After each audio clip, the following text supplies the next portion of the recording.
Hello. Hello. Hello. Hello. Terima kasih kerana anda memilih Koko TV.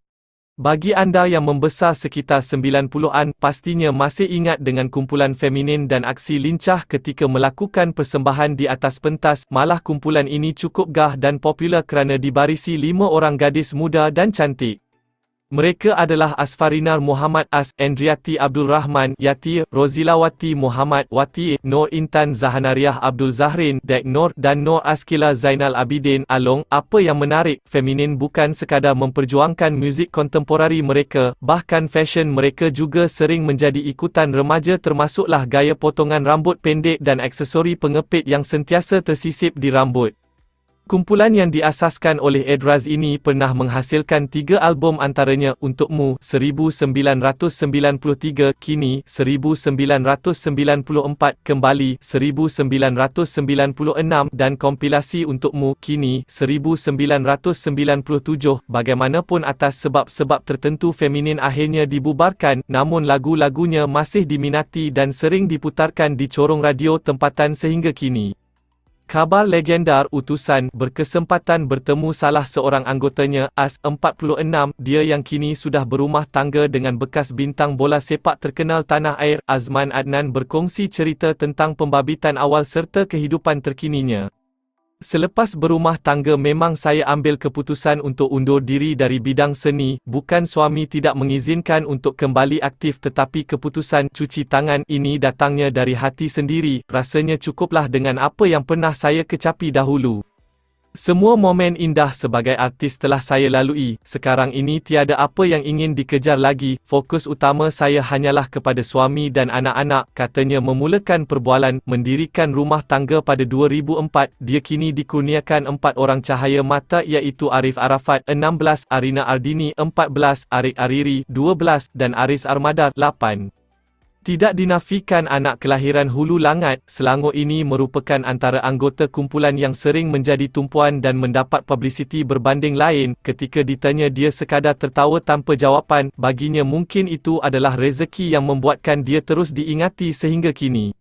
Pernah muncul menerusi program Sehati Berdansa terbitan Astro pada 2007, namun selepas itu berita mengenai bekas pelajar sekolah menengah Abdul Jalil Hulu Langat ini amat jarang diperkatakan, bukan lari daripada publicity tetapi menurutnya dia lebih selesa hidup dalam keadaan tenang bersama keluarga.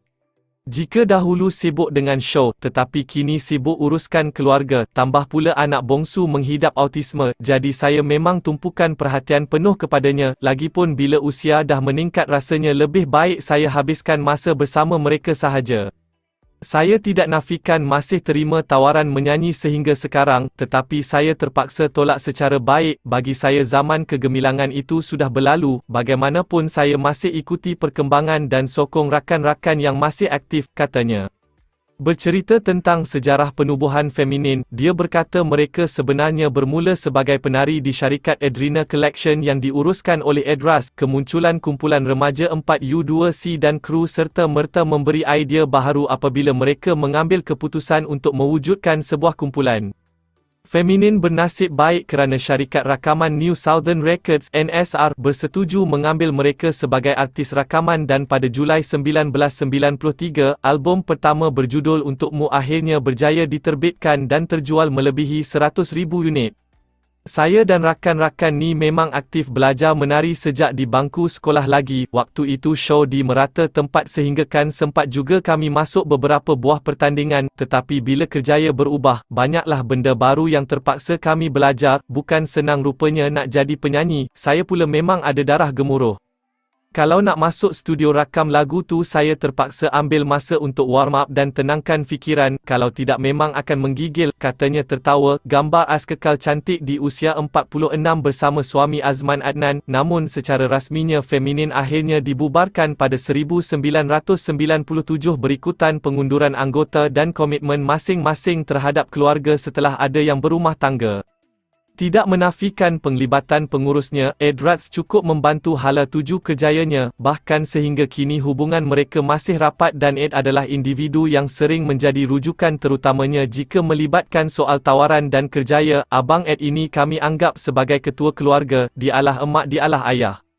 Dia cukup tegas dalam membentuk kerjaya kami. Biasanya kalau ada show, kami semua akan bermalam di rumahnya sehari awal. Dia akan pastikan semua preparation lengkap sebelum buat persembahan. Sebab itulah hubungan saya dengannya masih baik sehingga kini. Dia masih individu yang menjadi rujukan saya. Tanpa dia mungkin saya tidak berada di tahap sekarang ini, katanya. Tidak dinafikan kumpulan pop wanita pertama di Malaysia ini telah melakar sejarah kegemilangan tersendiri apabila berjaya memahat nama sebagai perintis sebelum munculnya beberapa buah kumpulan wanita lain selepas itu. Berkongsi detik manis ketika nama dijulang, penyanyi utama feminin ini hanya tertawa. Baginya bergelar artis popular adalah momen indah yang sentiasa dikenang terutamanya ketika berada di puncak populariti. Mengecap populariti ketika zaman remaja memanglah sesuatu yang indah, tambah pula jadi artis dan ada peminat. Bila dapat tawaran untuk mengadakan show terutamanya di seberang laut memang cukup teruja dan seronok sebab boleh travel. Surat peminat pula jangan ceritalah, berkarung dapat setiap bulan. Itu tak termasuk pelbagai hadiah seperti teddy bear, perfum dan macam-macam lagi yang mereka kirim kepada saya. Kenangan itu boleh dikatakan manis belaka, tidak ada yang pahit langsung, katanya tertawa. Ditanya tentang impian untuk mengadakan reunion bersama feminin, dia tidak mengharapkan sebarang keajaiban dan berfikir sejauh itu. Menurutnya, agak sukar untuk dilaksanakan memandangkan kesemua bekas anggota kumpulan tersebut kini sibuk dengan kerjaya dan kehidupan masing-masing. Akui ada menerima tawaran dari beberapa pihak yang menyuarakan minat untuk melihat feminin beraksi kembali. Namun dia lebih selesa untuk berdiam diri daripada memberi sebarang kenyataan kerana menurutnya perkara tersebut memerlukan persetujuan banyak pihak terutamanya tuan badan masing-masing. Jujur dari hati saya memang tidak pernah terfikir ke arah itu. Bukan saya menolak tetapi rasanya waktu sudah tidak sesuai lagi. Saya tidak mahu beri harapan. Apa-apa pun biarlah masa dan keadaan yang menentukan, kerana bila bercakap soal feminin, bukan hanya suara saya seorang tetapi suara rakan-rakan lain yang terlibat sama. Bukan setakat reunion, malah ada juga yang syorkan supaya kami buat comeback seperti sertai program reality dan terbitkan single. Sebenarnya saya dah selesa dengan kehidupan sekarang, jadi orang biasa yang bebas ke sana sini. Kalau keluar ke mana pun tidak lagi menjadi perhatian ramai walaupun ada lagi yang masih kenal dan tegur saya, katanya mengakhiri perbualan. Ya, kejap-kejap. Nak lihat apa seterusnya? Subscribe dulu, okey? Okey, sedikit ya. Janji. Okey. 1, 2, 3. Okey, subscribe. Terima kasih. Jangan main-main dengan sumpahan mulut aku.